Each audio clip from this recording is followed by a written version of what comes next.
Bonjour, je vous emmène donc dans ce nouveau chapitre intitulé « La pénicilline et les antibiotiques naturels ».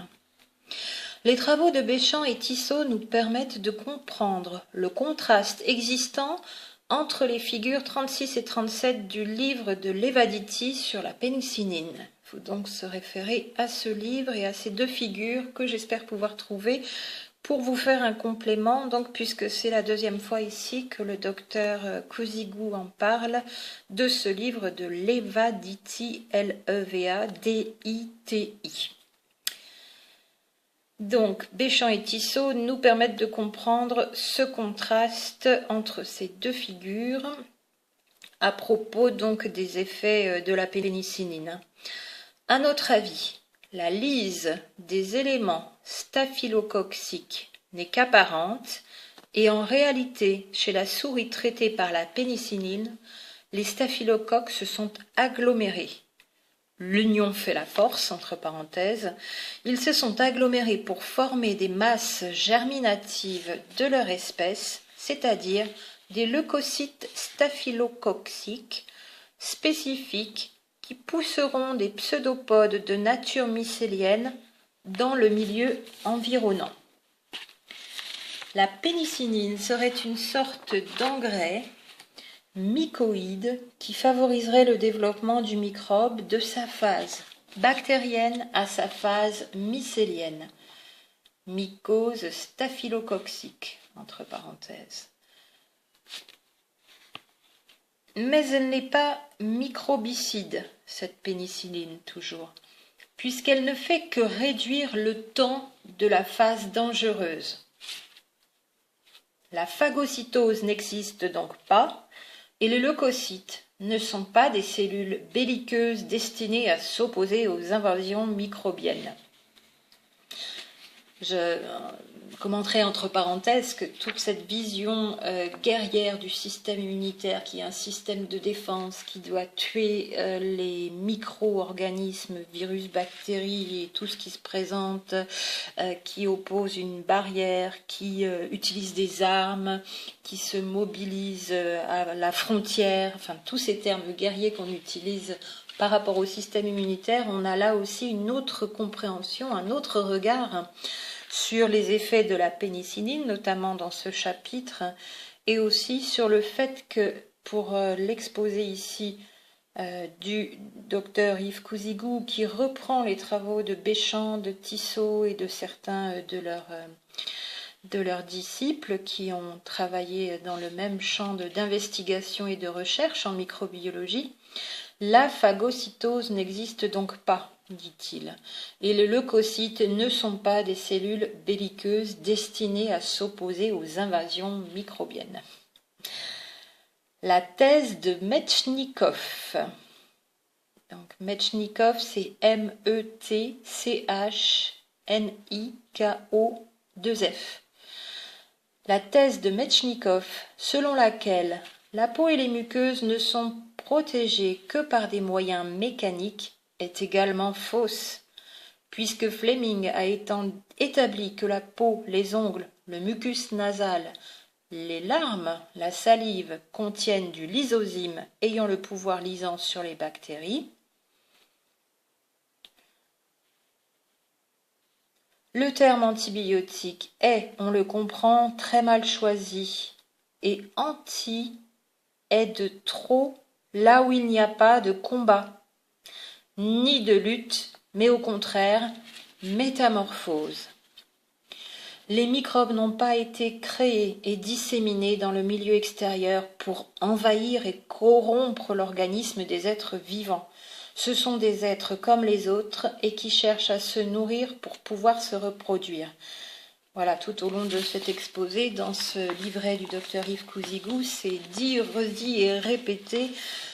Si la vocation des microbes, du monde microbien était d'anéantir l'être humain, je pense que cette vocation aurait accompli sa mission, aurait été accomplie donc en tant que mission depuis très longtemps.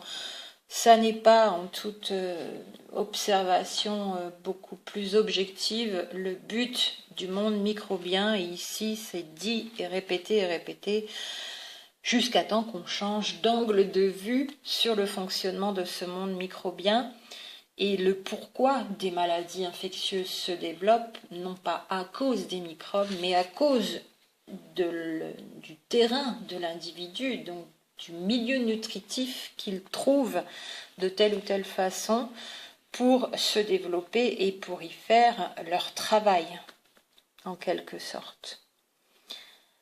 Donc ce sont des êtres comme les autres et qui cherchent à se nourrir pour pouvoir se reproduire. C'est le but de toute vie, entre parenthèses.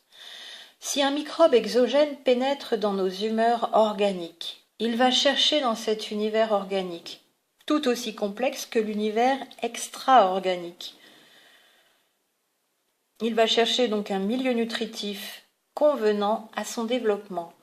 Dans notre organisme, il y a des millions de milieux nutritifs, tous différents, du fait que les microbes, ferments, enzymes intracellulaires, anatomiques de chaque cellule, donc du fait que les microbes anatomiques de chaque cellule, après avoir assimilé le liquide nutritif qui leur parviennent, y rejettent leurs produits de désassimilation. Vous pouvez reprendre à ce propos donc la nutrition des microbes qui donc s'alimentent, digèrent, assimilent, désassimilent, donc c'est comparé à un acte de nutrition. Ils y rejettent donc leurs produits de désassimilation et modifient en conséquence le milieu nutritif excrété après usage par cette cellule et qui servira à la nutrition d'une autre cellule et ainsi de suite jusqu'aux émonctoires et aux cellules rénales qui, après s'être nourries également, rejetteront ce qui n'aura pu être utilisé et leurs produits de désassimilation. Le milieu nutritif de la cellule rénale ne pourrait servir de nourriture aux cellules cardiaques. Les microbes différenciés, ayant une nutrition différenciée et préférant certains oligoéléments, certains pH, etc. Alors ici la phrase est longue, mais c'est vrai qu'on retrouve tout à fait, sans que le détail soit donné par ailleurs, la conception donc de la santé holistique telle qu'on le voit en naturopathie, bien sûr, avec des milieux de prédilection et une fonction tout autre des microbes que celle communément admise et communément jetée dans les informations classiques.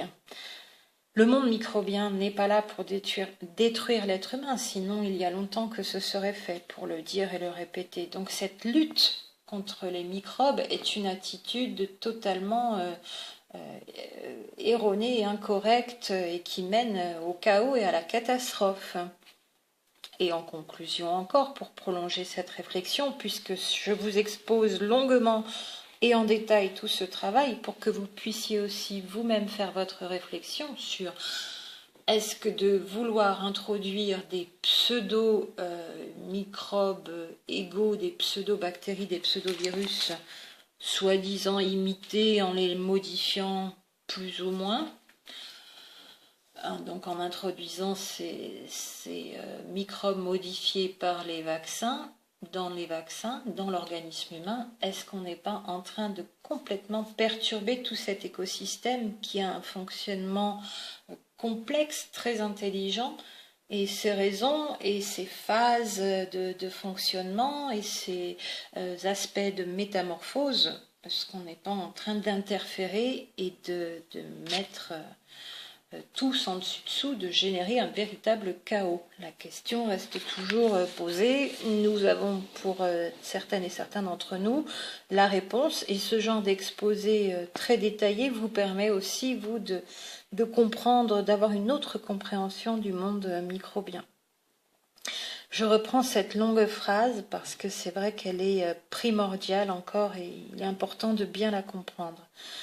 Dans notre organisme, il y a des millions de milieux nutritifs, tous différents, du fait que les microbes, donc qui peuvent être des ferments, des enzymes intracellulaires, du fait que les microbes anatomiques de chaque cellule, Après avoir assimilé le liquide nutritif qui leur parvienne, ces microbes y rejettent leurs produits de désassimilation et en conséquence modifient le milieu nutritif excrété après usage par cette cellule et qui servira à la nutrition d'une autre cellule, et ainsi de suite jusqu'aux émonctoires et aux cellules rénales qui, après s'être nourries également, rejetteront ce qui n'aura pu être utilisé et leurs produits de désassimilation. Le milieu nutritif de la cellule rénale ne pourrait servir de nourriture aux cellules cardiaques, les microbes différenciés ayant une nutrition différente et préférant certains oligoéléments, certains pH, etc. Un microbe pathogène qui réussit à s'implanter dans un organisme normal a un mode nutritif différencié et il aura des difficultés pour y trouver un milieu convenable pour sa reproduction. Il va se heurter à des barrages osmotiques et nutritifs d'une diversité prodigieuse et son tropisme nutritif le mènera peu à peu au tissu en dysphysiologie où il s'adaptera le mieux. En physiologie normale, tout organisme, par ses innombrables mycéliums constituants, sécrète d'innombrables produits ayant un effet dit antibiotique. Toutes nos humeurs ont un effet antibiotique, parce qu'elles sont toutes, que ce soit le sang, la lymphe, la sueur, les sécrétions des muqueuses nasales, buccales, pulmonaires, digestives, elles sont toutes sécrétées par des moisissures différenciées que sont les cellules. Le corps humain étant composé de milliards de cellules, c'est-à-dire de moisissures différenciées déterminant des fermentations intracellulaires, fabrique donc plus de variétés d'antibiotiques que ne le feront jamais les laboratoires du monde entier. Et jugule à notre insu des milliers d'infections. Il n'y a donc pas de fatalisme, loin de là dans le domaine de la contagion. Je pense que vous mesurez comme moi la portée de ces observations qui est immense et bien plus approfondie et intelligente que la vision superficielle qu'on nous oppose depuis 130 ans avec la théorie pasteurienne et ses disciples. Tout être vivant a d'ailleurs une défense naturelle contre la maladie. Alors, ça a été publié dans un article de la Nation française du 1er juillet 1959 pour retrouver les références. Tout être vivant a d'ailleurs une défense naturelle contre la maladie et toute cellule est normalement protégée par les antibiotiques que sécrètent ces mycéliums différenciés. Donc le docteur Lagrange de Bruxelles, dans la presse médicale du 16 février 1955, a publié « L'extrait de feuilles de noyer peut guérir l'infection charbonneuse ». Intéressante information. Les Russes considèrent les antibiotiques comme une branche des phytoncides. P-H-Y-T-O-N-C-I-D-E-S. C'est à voir dans Science et Vie de mai 1954. Donc les Russes considèrent les antibiotiques comme une branche des phytoncides et nous apprennent que l'oignon et l'ail récemment broyés notamment sont bactériostatiques pour les germes cholériques, typhiques, dysentériques. Et on utilise d'ailleurs cette connaissance en santé naturelle, en naturopathie, pour enrayer ce genre de problématiques avec ces germes. Le rôle naturel des prétendus bactériophages dans l'extinction des épidémies est également reconnu. On terminera donc avec cette conclusion. L'utilisation des antibiotiques est donc vieille comme le monde. Antibiotiques naturels ici. Et le corps de l'homme, comme celui de tout être, est merveilleusement créé, apte à se défendre physiologiquement contre les troubles morbides si son milieu intérieur ne contient pas de tares héréditaires et s'il se soumet aux lois de la vie saine qui permettent le fonctionnement harmonieux de son appareil vivant spécifique. Magnifique conclusion, à très bientôt pour la suite.